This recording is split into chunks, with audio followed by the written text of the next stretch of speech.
Hello guys and welcome to my channel. In this video we are talking about OPEC Plus oil war with America. Before we continue our video, make sure to subscribe to our channel and hit the bell icon for more interesting videos. Saudi Arabia rejected as not based on facts criticism of an OPEC Plus decision last week to cut its oil production target despite U.S. objections, and said on Thursday that Washington's request to delay the cut by a month would have had negative economic consequences. The White House pushed back against that on Thursday, saying it presented the Saudis with an analysis that showed the cuts could hurt the world economy, and alleging the Saudis pressured other OPEC members on a vote. Officials from both countries are expected to discuss the situation shortly. The back and forth has added to what has already been a frosty period of relations for the two countries, who have had an energy for security alliance for decades. OPEC Plus, the producer group comprising the Organization of the Petroleum Exporting Countries, OPEC, plus allies including Russia, last week announced a cut of 2 million barrels per day to its production target after weeks of lobbying by U.S. officials against such a move. The move came even though fuel markets remain tight, with inventories in major economies at lower levels than when OPEC has cut output in the past. The OPEC Plus cut has raised concerns in Washington about the possibility of higher gasoline prices ahead of the November U.S. midterm elections, with the Democrats trying to retain their control of the House of Representatives and Senate. U.S. President Joe Biden pledged earlier this week that there will be consequences for U.S. relations with Saudi Arabia after OPEC Plus's move. Asked on Thursday about the situation during a Los Angeles trip, Biden told reporters, "We're about to talk to them." The OPEC Plus decision was adopted through consensus, took into account the balance of supply and demand, and was aimed at curbing market volatility, the Saudi Foreign Ministry said in a statement on Thursday. The Saudi Foreign Ministry statement referred to consultations with the United States prior to the October 5 OPEC Plus meeting, in which it was asked to delay the cuts by a month.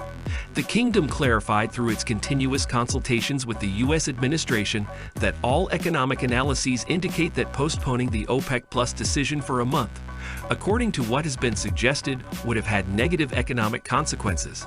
The Saudi Foreign Ministry statement said, "The United States accused Saudi Arabia of kowtowing to Moscow, which objects to a Western cap on the price of Russian oil in response to its invasion of Ukraine. We presented Saudi Arabia with analysis to show that there was no market basis to cut production targets and that they could easily wait for the next OPEC meeting to see how things developed," said White House spokesman Jack Kirby in a statement, which added that other OPEC nations told the United States that they felt coerced to support the Saudi decision.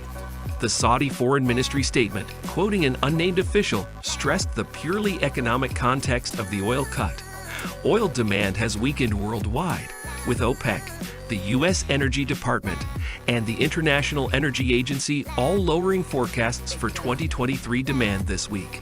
However, the IEA on Thursday added that OPEC's move could worsen demand, saying higher oil prices may prove the tipping point for a global economy already on the brink of recession. The Saudi statement said the kingdom views its relationship with the United States as a strategic one and stressed the importance of mutual respect. The Gulf Cooperation Council, GCC, issued a statement in support of Saudi Arabia's comments, praising the kingdom's efforts to protect the market from volatility. Goldman Sachs said in the last 25 years OPEC has never cut production when inventories in Organization for Economic Cooperation and Development countries, composed of 38 of the world's richest economies, were so low. OECD stocks are currently 8% below their 5-year average. However, they noted that OPEC reduced output during periods of weak demand. Why has this decision caused such turmoil? OPEC has been an accepted feature of the marketplace for oil for decades, but the context for this decision is very different, as well as pushing up petrol prices, and by extension inflation. At a time of economic turmoil, the move is of huge benefit to Russia. After European countries started to reduce their imports, Moscow's income from oil fell significantly. Crucially, although OPEC and OPEC Plus nominally cut production by 2 barrels a day, Russia was already producing well below its quota, meaning that this decision will allow it to produce more oil for a higher price. The news has been particularly poorly received in the U.S., where the likely consequence of rising petrol prices are painful for Biden before crucial midterm elections. It may also be viewed as a humiliation given Biden's decision this summer to U-turn on his campaign promise to marginalize Prince Mohammed over the death of Khashoggi. What happens next? This is not a no-turning-back moment, says Quilliam. U.S.-Saudi relations will recover, partly because the relationship between the two countries is much more deeply embedded in both their institutions.